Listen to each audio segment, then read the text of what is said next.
here to the Welcome back here to the Push to Pass podcast. I am Derek Vance, and I have the absolute pleasure now to be joined here for the next few minutes or so. Editor over at The Race, and then a podcast that he doesn't know this, but I frequently listen to over on Spotify, The Race, the IndyCar podcast as well. Host of that. Jack Benyon is going to stop by here for a few minutes to join us. Jack, again, first and foremost, like I said, a huge thank you for taking some time out of your busy schedule, I'm sure, covering this season. But for everyone that doesn't know you, and it's a shame that they don't and they don't follow you on social media yet, can you tell everyone a little bit about yourself?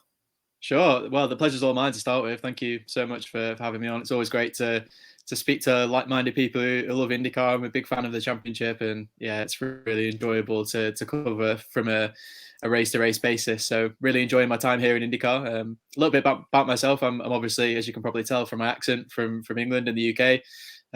Got the chance to work with the race on covering IndyCar since the race started, just at the beginning of the pandemic there. So since basically February or March 2020. So yeah, it's been great. I've loved every minute of it. I'm still learning every day, every minute, meeting new people and getting to hear some more of the stories behind the scenes. But yeah, fundamentally, just really enjoying my time covering the series here. Yeah, I've seen you a few times, believe it or not. This is my second year covering this. So I've been a fan in the shadows a little bit, but been a fan of you and the absolute amazing work that you put in over at the race. But before we get into this silly season, and what a silly season that we've had, and an interesting turn in that silly season, and we'll get to that here momentarily. But what piqued your interest, Jack, to not only get into journalism, but the racing aspect of journalism? Well, my family have been involved in motorsport for a long time. My grandfather was the foreman at a Ford garage in Chester, near to where I live in the UK, and that just happened to be where the Ford rally team used to service their cars. You know, at the Wales Rally GB or Rally RAC, or it's had many names over the years, but the British round of the World Rally Championship. So my family always been close to rally cars, and then I guess the American connection came when I was really young. Obviously, you know, young kids like to stay up past their bedtime, and for me, the excuse to do that was always to watch NASCAR. And with it being in the UK, obviously the time zone difference, you know, we'd have to stay up quite late in the UK to watch some of the night races. But my memories go back to, you know, races like Atlanta with Jeff Gordon kind of under the lights. You know, I kind of envisioned the rainbow paint scheme kind of flickering under the lights at places like Atlanta in the nighttime, and that's a really sort of you know, a memory that I can almost feel going back to. You know, like you're transported back into your past, into your childhood. So yeah, NASCAR opened the door to American racing for me, and then yeah, obviously the kind of the beautiful paint scheme of the Ganassi cars back then really caught my eye as well. And with people like Alex Zanardi and Juan Pablo Montoya competing, it was never too difficult to get excited about the championship at that time. And since then, really enjoyed going back and learning a lot more about that era of the championship that I kind of lived through, but wasn't really kind of there for as such a young fan. So yeah, that'd be the kind of the whistle stop tour. And then journalism wise, I always wanted to compete in motorsport. That was always, you know, what I wanted to do. But like many people, kind of found out that I didn't have the money to do that quite quickly, and looked for a different way. And so, I love writing, I love reading as a kid. So, you know, getting into the journalism aspect of things was an obvious choice for me. And yeah, I've been blessed to work for some really amazing brands, and to work with some really amazing people who've really helped me come on and to work on my style and my writing and my ability to, you know, to cover a championship and get those stories that every journalist kind of wants to get. So yeah, that's the whistle stop tour, I guess. You know, that's an interesting story, because being over here in the United States, when you think of NASCAR, and I don't want to paint the wrong picture here, but you know, people think of rednecks or hillbillies that follow NASCAR, and that's how you got your start. Obviously, as you said, being sounds like growing up a huge Jeff Gordon fan. So you know, when people think of NASCAR, you know, they think of rednecks and people of that nature. But interesting how that influenced you across the pond there. Yeah, well, you know, I give Jeff a lot of credit along with Dale Earnhardt for opening those doors to a different crowd, a different crop of people. And I think NASCAR was doing all right for itself even at the time, but I think Dale Earnhardt doesn't really get the credit from a lot of people for what he did for the business side of NASCAR from behind the scenes. And I know from speaking to Jeff quite a few times now that Dale was a big influence on him in terms of how to present his brand and how to get his business together and how to manage that side of things. And that obviously ushered in a new era of NASCAR for the kind of commercial side. And Jeff was on your cereal boxes, your Christmas decorations, basically anything you have around your house, Jeff was on it and available. So that was a great time for NASCAR, and to see him on things like Letterman, being really thrown at the people. I guess you couldn't move without seeing Jeff Gordon in that kind of late 90s period. And a lot of that harks back to Dale behind the scenes kind of advising Jeff and teaching him about the aspects of the business and stuff like that. So really interesting transitionary period in that 90s decade for NASCAR, and one that I've really enjoyed going back and reading more about since. And obviously not lucky enough to meet Dale, but I can feel from when you speak to Jeff how much of an impact he had behind the scenes, even though they had the kind of outward rivalry that everybody else saw. There was definitely a huge amount of respect in the background there. Yeah, you bring up a great point talking about endorsements and things of that nature. I can remember growing up, and I'm probably a little slightly older than you. That when you think about NASCAR merchandise, it was you had a selected set of drivers, and the two you just mentioned there were the top two sales. It seemed like year in and year out with Dale Earnhardt and Jeff Gordon. And I think you're absolutely right that the late Dale Earnhardt doesn't get as much credit as he deserves for what he did for NASCAR, as you mentioned, not only on the track, obviously, but in the background, as you were talking about there. Yeah, absolutely. I think even now, probably Dale and Jeff's merchandise are up there with the best selling. So that's no surprise, and that's just that just reflects on kind of what they've achieved and what they've built. And it's great to see Jeff now. I guess for a few years, maybe being a little bit outside of things or not being in the public eye quite as much, but now coming back into that with his new role. And it's really nice to see him around, speaking again regularly and playing a big part in what Hendrick Motorsports is doing. Looking at the future as well. Yeah, absolutely. And as you mentioned, young NASCAR driver, and then you transitioned. It sounds like to IndyCar, obviously following the Ganassi team there with the old Kmart paint scheme. I think is what you were referring to there. Target, definitely Target. Target. That's right. Target. See, yeah. So you transitioned to IndyCar, and that's got to be a whole different world for you coming from NASCAR to IndyCar.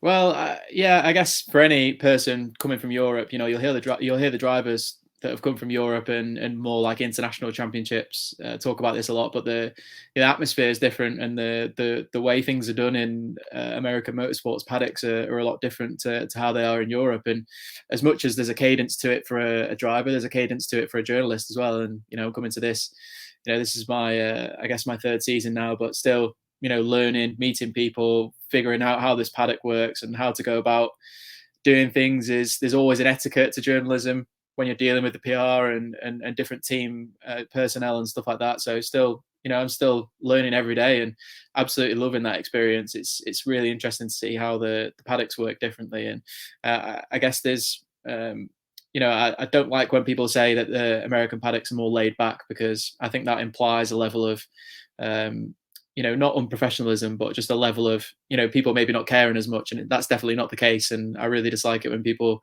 refer to it in that way. But there's definitely a, different atmosphere, just a different way of doing things. And the schedules are different. And, the way the drivers are treated by the teams and the media is different. So it's really been a big learning experience, and, it's enjoyable. As it was to work in, around Europe and internationally. It's been just as enjoyable here in the States as well. And they're two very different sort of kettles of fish, but two very enjoyable working atmospheres to be in. Yeah, I know exactly what you mean when you talk about learning your way around the paddock and the way things are done. As I mentioned, me being in my second year, so I definitely know exactly the things there that you touched on, talking about covering IndyCar, getting around the paddock, professionalism, and things of that nature. Well, that leads us up to this season, and what a crazy season, Jack, we have had so far. I know you had the opportunity last weekend to cover IndyCar in Iowa. They have been back there for 2 years.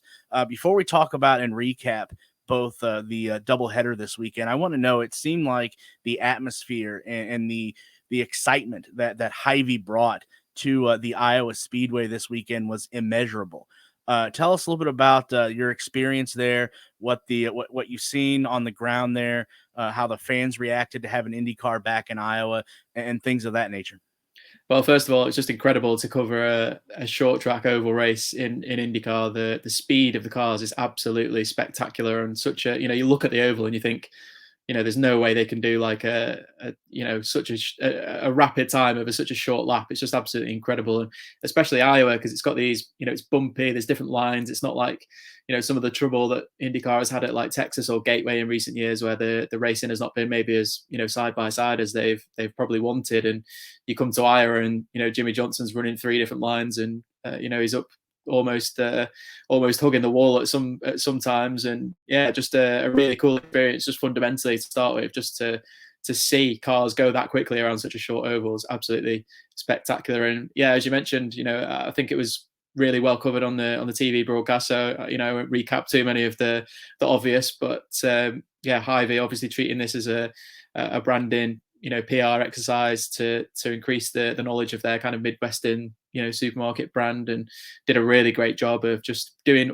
I spoke about this with on my own podcast about how Hy-Vee were coming to this for the first time, and it's very rare to see a company or a group that doesn't necessarily have so much motorsport experience just nail everything so well first time out, and that's definitely what they did. I know they have a lot of help from the likes of Ray Hall and Penske as well, in putting this event together, but it was still spectacular to see what a great job they did first time around. They had all of the kind of volunteers at the event pretty much were Hy-Vee employees, which it's an employee owned company, so they've got an investment, but it was still great to see them taking time out of their busy schedules or their weekend where they're probably off work or doing different things for them to come to the track and help out. They were all really polite and really cool to talk to, and that was great. And obviously they had the Hy-Vee kind of porta cabin stores where you could go and buy just general stuff that you needed if you were camping over the weekend, which I'm sure at somewhere like Road America that would be even more popular than it was at Iowa. But it was great to see all these kind of schemes they were rolling out, all the money that they put into the speedway.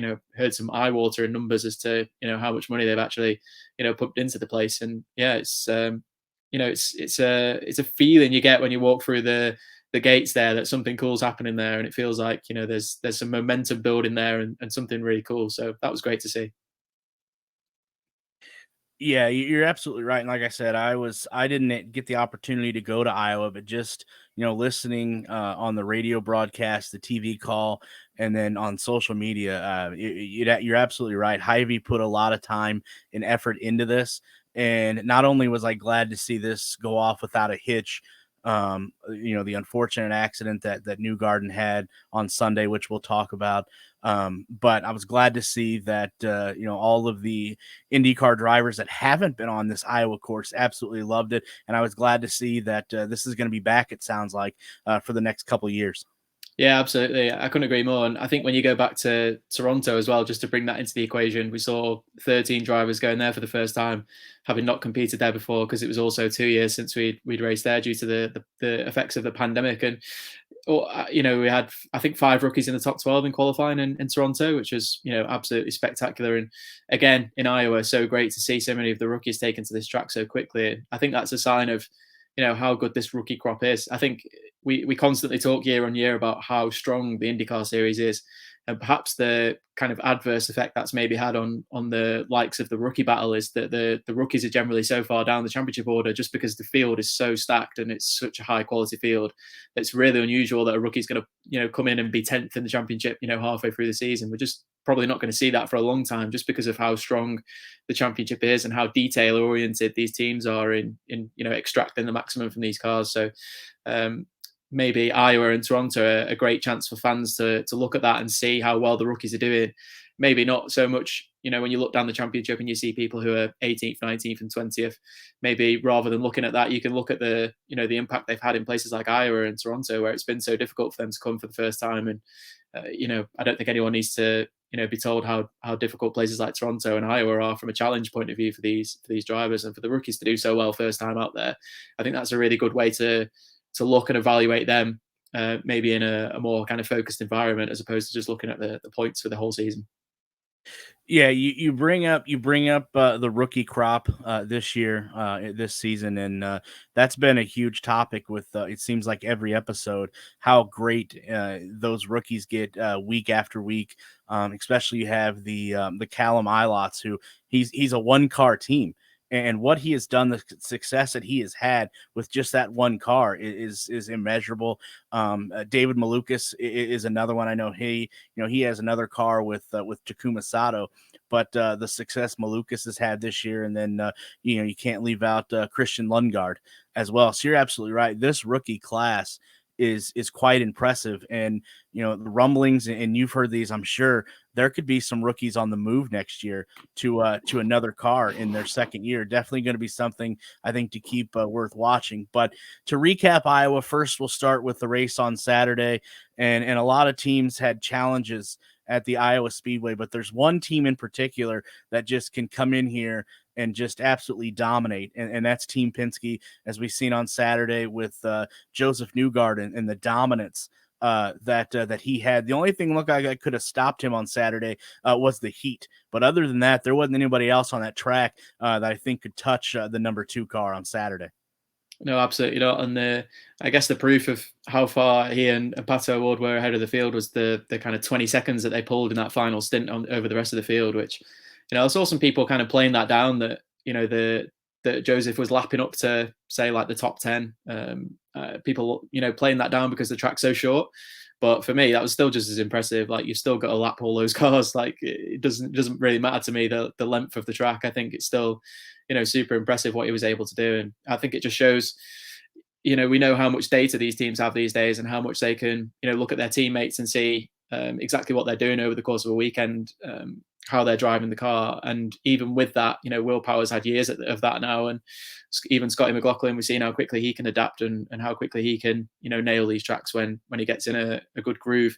And even then, those guys couldn't match Joseph Newgarden. And to me, that just shows how, what a special talent he is at Iowa. We don't see drivers running away with races, quite as much as well. I don't think we see that anywhere else other than Iowa with Joseph Newgarden, to be quite honest with you. It's year on year, everyone knows he's going to be, right there at the front. And I think the key to that is he's very sensible when he's moving around in traffic. He doesn't commit to corners too early and is able to move around. He's never really, you never see him committed to one line. He's quite often moving around the track and finding the perfect amount of grip for him and his car setup at that time, and where he is in the stint. And also, he's obviously very good on the tires. So, yeah, I just think it's incredible what he's able to do. Even though his teammates know exactly what he's doing, they can see his data, and they could have gone and looked back overnight after the Saturday race, and looked at what he was doing through the race, and then they're still not able to really do that themselves on the Sunday. Which, when you're talking about people like Will Power and Scott McLaughlin, I don't think anyone needs to be told how good those guys are. And if they can't match Joseph at Iowa,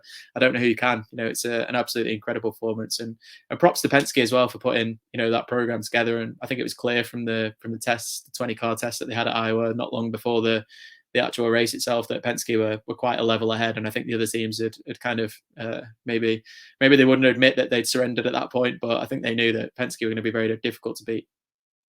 Yeah, Penske absolutely was, but not only was Penske hard to beat on Saturday, taking 2 of the top 5 spots, but Chevrolet as a whole. They sat the top 5. I don't know if there was anything going around the paddock there after Saturday. The other Honda teams were looking around at each other, going, "Do we have anything for Chevrolet?" Because they absolutely dominated on Saturday, taking those top 5 positions. Yeah, that is true.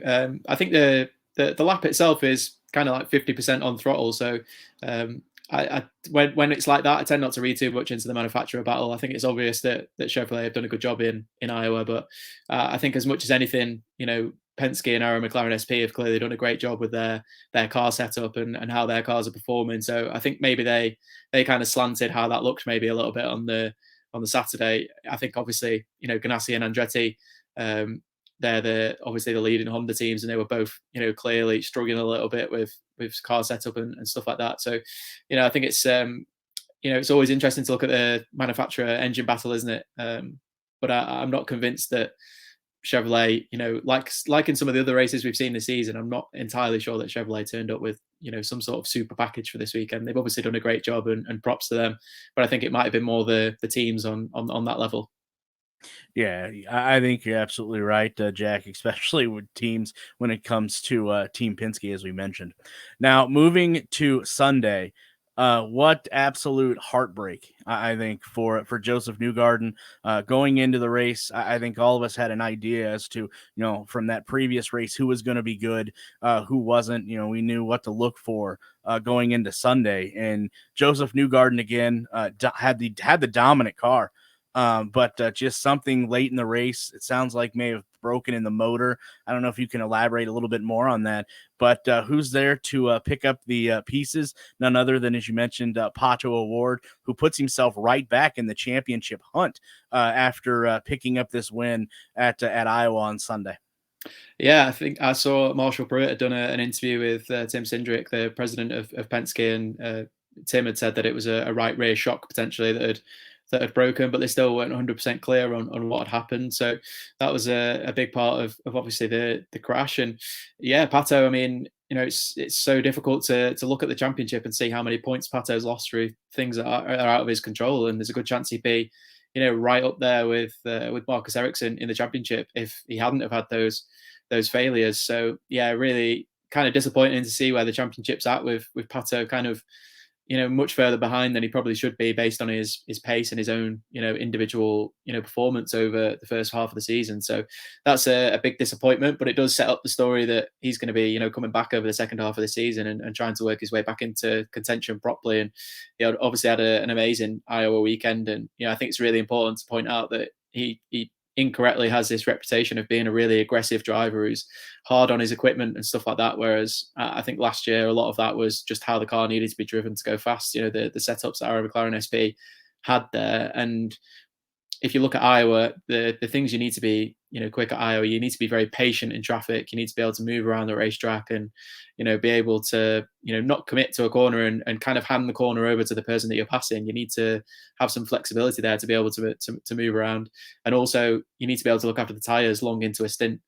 And you only have to look at the results from the weekend. Pato second and first. That tells you exactly what kind of driver he is. He's a driver who gets stuff done, and it doesn't matter whether he needs to be aggressive with the car or whether he needs to, be a bit more gentle with the car and look after it and kind of just stroke it home. He's a driver who can do all of that. So really impressive, and I'm happy for Pato that he gets to have races like that where he can show his real, ability, what he's really about, because I think he gets a bit of a bum rap sometimes from people who maybe don't necessarily understand exactly how he drives or what's going on when he's competing. Yeah, I think you're absolutely right. I am a huge Pato Award fan, and I think Zach Brown and company have definitely hit a home run, getting him in his stable and then giving him the contract extension that he did this past May. I think somebody else that had a great weekend outside of Pato Award, I think, had to be Jimmy Johnson, especially his finish on Sunday, putting that number 48 car in the top five. Yeah, I don't want to. I'm going to paraphrase a little bit, but my favorite Jimmy Johnson quote from the weekend was him saying that he was glad there was no braking zones, which is just fantastic, absolutely brilliant. I love that. Jimmy's not changed a bit since he's left NASCAR and come to IndyCar, and there's not a selfish or egotistical bone in that man's body. Like, he is one of the nicest guys to deal with. He's obviously the most famous and well sought after drivers in the IndyCar paddock, at least, and he still gives you just as much time as he would have done before, and as much as he possibly can. He's just a stand up guy. He's anytime you get to spend with him, no matter how short it is absolutely brilliant, so enjoyable, and it's great to see. A driver who is nice and fast at the same time. It doesn't have to be this stereotype of all fast racing drivers are horrible or have a certain level of ego about them. There's none of that in Jimmy. Obviously, he's very competitive and wants to win, but yeah, can't praise him enough for how he is to work with from the media side and just from a performance point of view. I think everyone's seen. I think the media are quite obsessed with how he's got on since he's been in IndyCar and the results and things like that. But he's there and he's happy and he's enjoying himself. And who are we to put him down for that?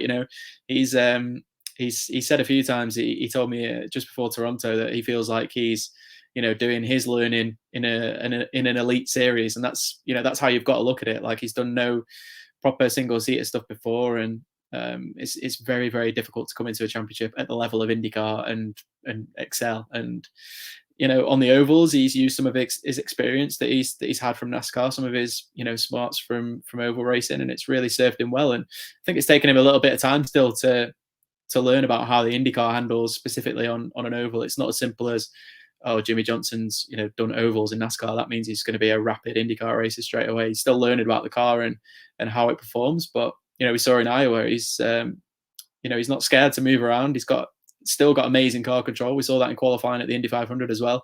And we saw it a couple of times over the Iowa weekend. And there's people like Scott Dixon saying, maybe I need to move around the track a little bit more to kind of emulate what Jimmy's doing. And when people like Scott Dixon are sitting up and taking notice, then that's always a good sign. So yeah, great to see him just having a little bit of success and a little bit of noise to kind of quieten the doubters over his less than exciting road course and street course form. But I'm very positive about the whole thing. I'm happy to see him in IndyCar. I think he does a great job promoting the championship, and people should give him that leeway of the fact that he was never going to come in and be a champion, and he was top 10s or top 15s were always going to be the goal for him. And I don't think he's out of that conversation for the future in terms of if he keeps learning and keeps adapting to this IndyCar and keeps just getting better every week, then I don't think top 15s are out of the question. But on the ovals, definitely I could see him winning a race.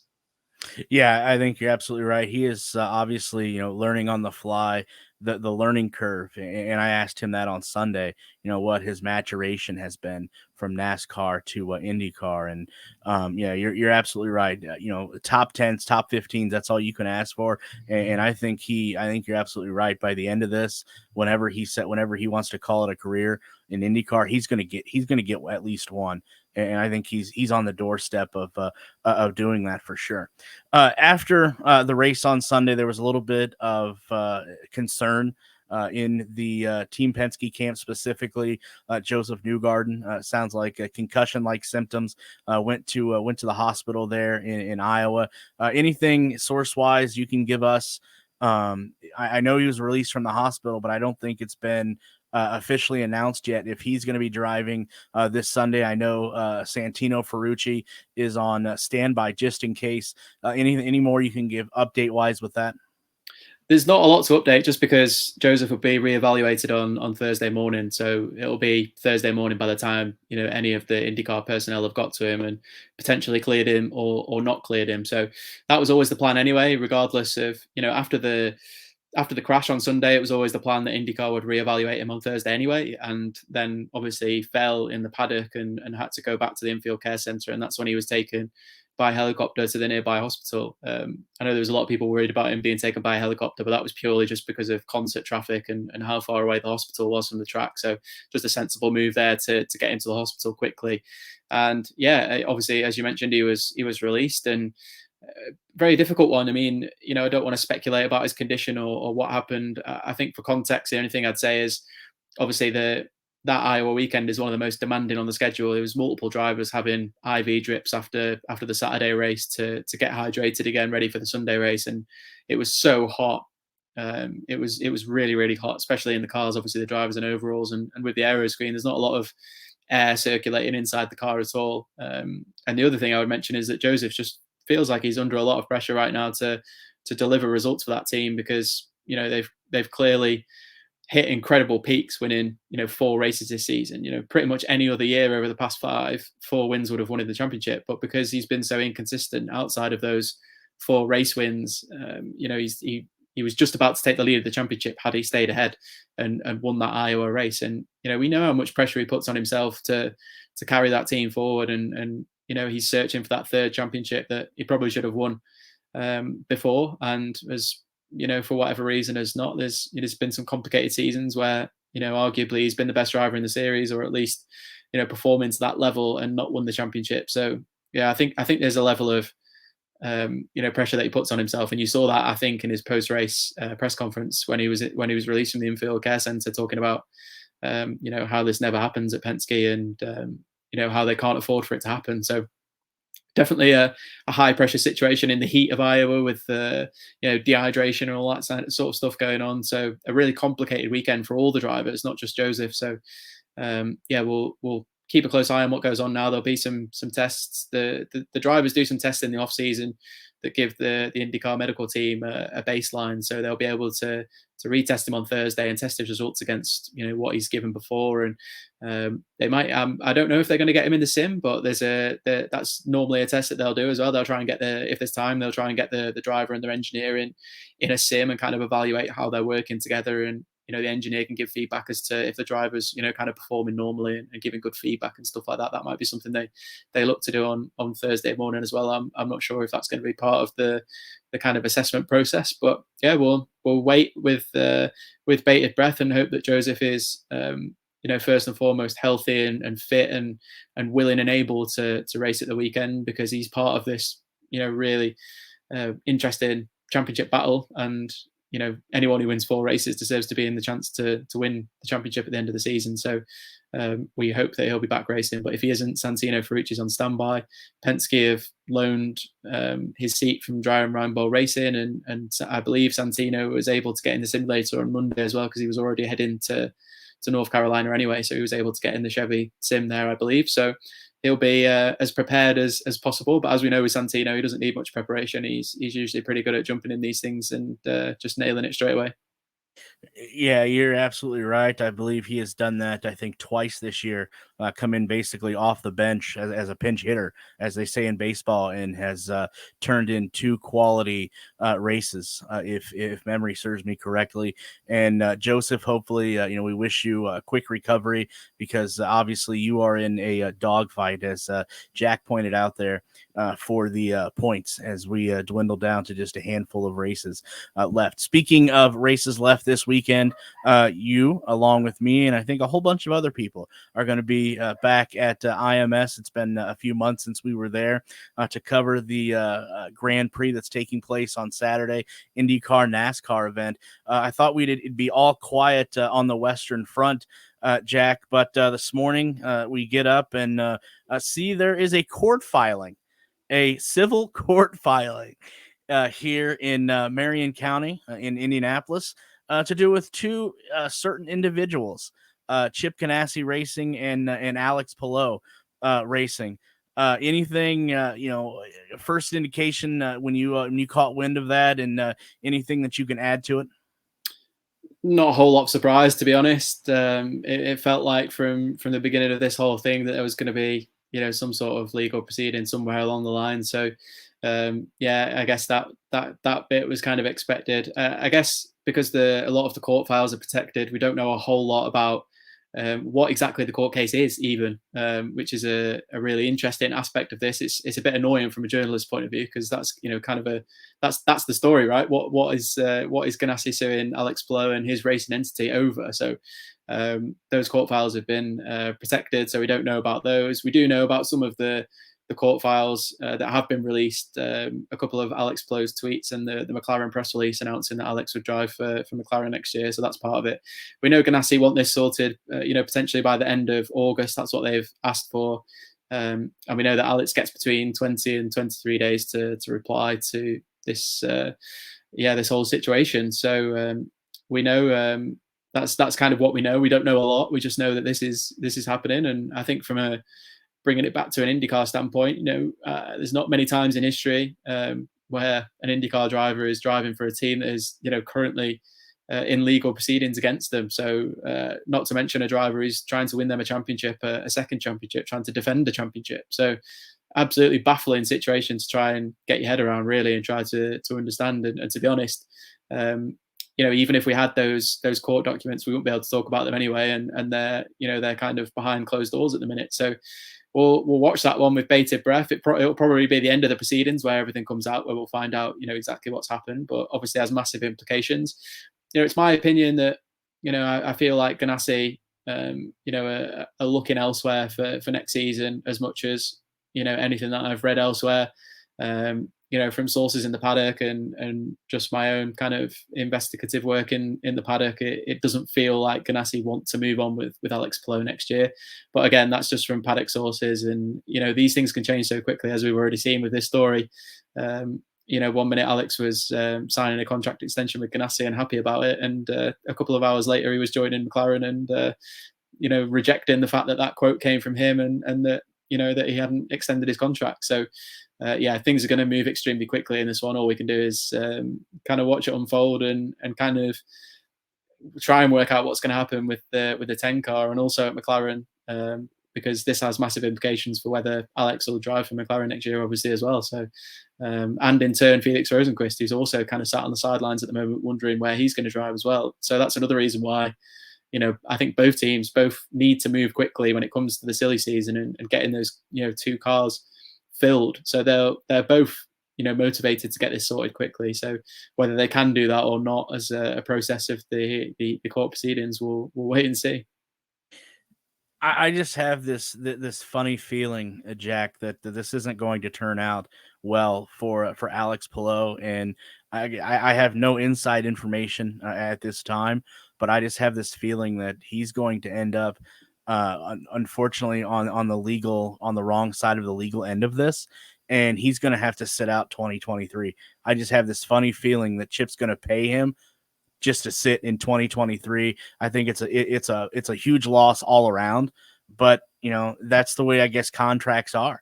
And I don't know if this was a fraudulent mistake by the Alex Palou camp, not knowing that Chip had this team option in his contract. If that's the case, man, somebody dropped the ball big time on the Alex Palou side of things. It's difficult with contracts, obviously. We can speculate and think about some of the, what we know from other drivers' contracts at both teams and try to kind of add 2 and 2 together. But ultimately, none of us have seen the contracts involved. So all you can do is speculate at this point, what you think is happening. I think everyone, the problem with this, maybe getting your head around this, is the fact that everyone involved here seems, like really competent groups. They're all experienced motorsport people or groups of people who you'd like to think have been through a million contract negotiations before and have dealt with this kind of thing a million times over. We especially know that people like Zak Brown and Chip Ganassi have. So that's where this whole thing is so interesting. It's interesting, I guess, is because, I guess people assume that one side has got this really wrong and that one of them, really hasn't understood what the other one's contract is. But this is where it's so totally difficult when it comes to contracts, because you just don't know what's written into each contract. And, either one of the team bosses might have woken up the morning of presenting a contract to Alex Palou and added something in there or changed something compared to what other drivers have had before. You just don't know. And, even looking back at some of the other, Ganassi contracts, I know, Scott Dixon's come out and said that a lot of them are similar and they kind of have the similar mechanisms in and stuff like that. But even then, like I said, the team bosses or the management groups could have negotiated terms that are different or had something inserted into a contract. So, I guess that's the unusual part of this scenario, is that we kind of trust everyone involved to be really competent and great at their job. So, thinking that one of them might have made a mistake here is almost unimaginable. We'll wait and see how this works out. I did ask Alex point blank whether he would be happy to sit on the sidelines next year, and if that was something that he would be happy with in the context of with a longer term deal being in place and sorted. Would he take the year off, kind of lying down to have the longer term contract that he's looking for? And he said no. He said nobody wants that. Nobody involved in his future wants him to be sat on the sideline in 2023, and he point blank said that wouldn't be happening for him. So all we can do is take everyone at face value at this point.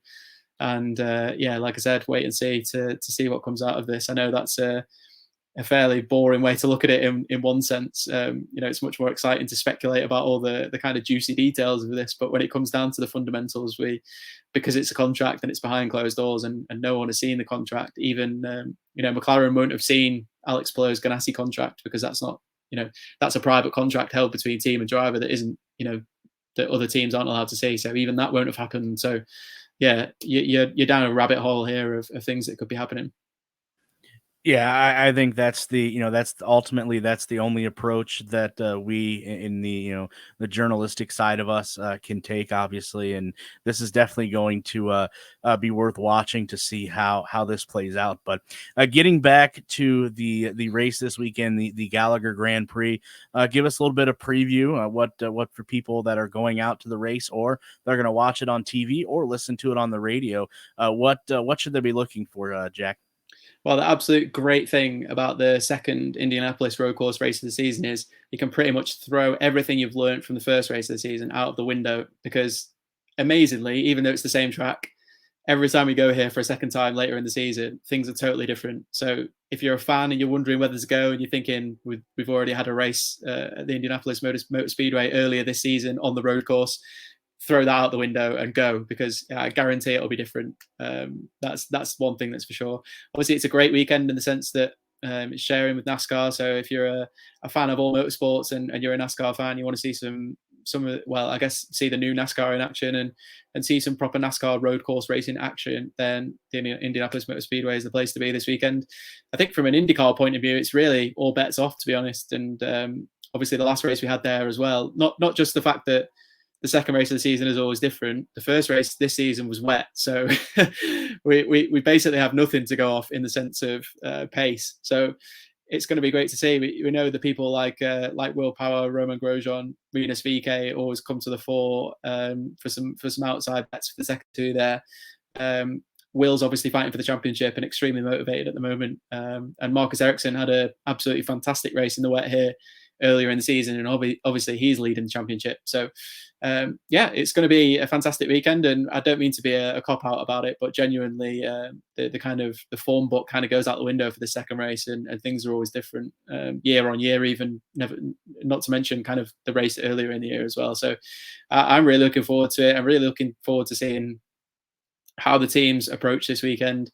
I'm really looking forward to seeing the Alex Palou Ganassi situation, because that is going to be, it was already, we thought, kind of turned up to 11 when this all happened to start with, and Alex was put in front of the media in Toronto, but now this has gone up another level because this is, we've got litigation involved now, and he's driving for them. So that's a whole other interesting situation. And then we talked about Pato O'Ward earlier. I think he'll desperately be looking for a strong result to kind of overcome those difficult races he's had in recent weeks and kind of build on that Iowa momentum. So that'll be really interesting to see as well. And of course, Colton Herta, who went through a couple of races, I seem to remember here at the start of his career, where didn't quite have the place figured out or didn't get the results that he really deserved here, and then really started to perform extremely well here, and obviously got the win in the wet back in earlier in the season. So he's another one who's kind of out of championship contention now, I think, but will likely go on a run of races in the second half of the season here, like he did last year. Some really strong tracks for him, so he'll be looking forward to that. And he's also got a gig in Indianapolis on Thursday, playing with his band, the Zibs. So and fantastically, their gig poster features Colton Herta's upside down car from his crash at the Indy 500, which is some great kind of self humor there, and a really cool way of interpreting that. And just Colton's a great guy for that kind of thing. Maybe having some fun with himself, and to see that gig poster, I thought was really fun. And yeah, looking forward to seeing how he gets on this weekend as well.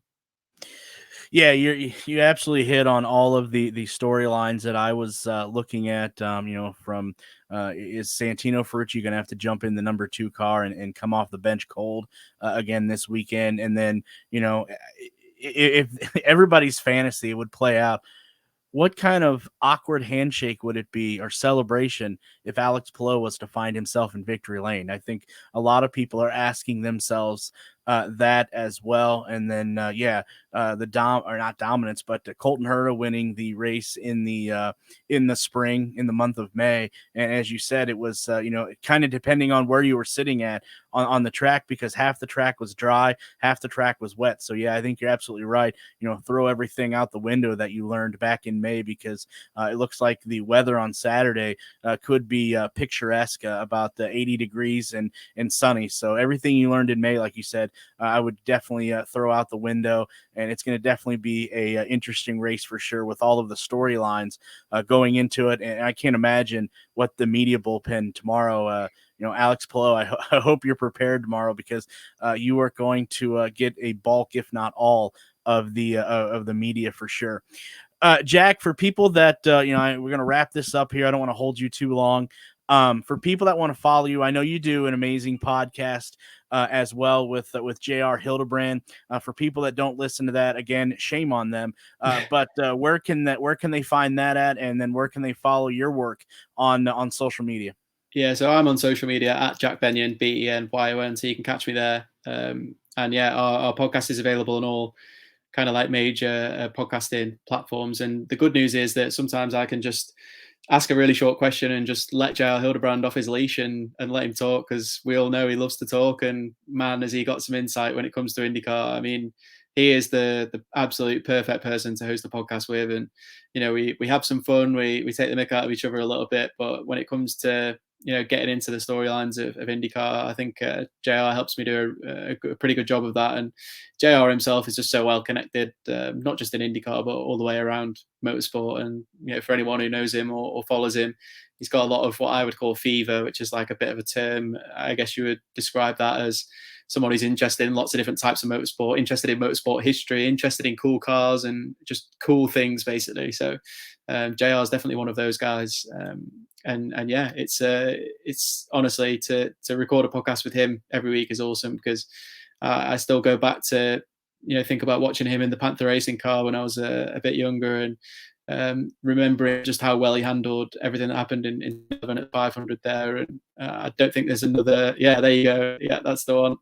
So yeah, I don't think there's another human being on the planet who would have handled that situation as well as JR did. And I'm sure many people agree that his career should have been a lot longer and a lot more fruitful than it actually ended up being. But for my benefit, I get to speak to him every week on our podcast, and I get all of that brilliant insight and stuff like that he should really be like on the TV coverage or something, doing something a lot more massive. But it's great to have him. And yeah, like I said, sometimes I joke with him that I'll just send him a little picture of my face to stick on his microphone, and he can just talk into that, because you don't need to do much. You just kind of tee him up and let him do his thing, and he's awesome. So yeah, if you can't tell, then I get really excited about hosting a podcast with JR. So yeah, definitely go and check that out. It's available on Spotify and Apple Podcasts and all that kind of stuff. Yeah, you and him, the podcast that you guys do, that is one of the first listens of the week for me when I need some great insight or to maybe find something to write about. Definitely listen to both of you. Give JR my best. Hopefully we'll be able to maybe see him this weekend. I know we'll probably cross paths once or twice on Saturday. Well, I'll make sure that happens. But Jack, again, huge thank you for carving a little bit of time out of your busy schedule to join us. Enjoy the race this weekend. We'll talk down the road, and especially we'll talk this weekend at the media center for sure. Yeah, thanks so much for having me. It's been great, and yeah, big fan. So thanks so much for having me on, and yeah, great. Hopefully get to meet you over the course of the weekend. Oh, well, I will definitely will make that happen. But Jack, again, go check him out. Social media, go subscribe, like his podcast he does on a weekly basis. If you're looking for a great insight that you're not going to find anywhere else, definitely go check out the podcast him and J.R. Hildebrand do. We'll be right back here on Push to Pass.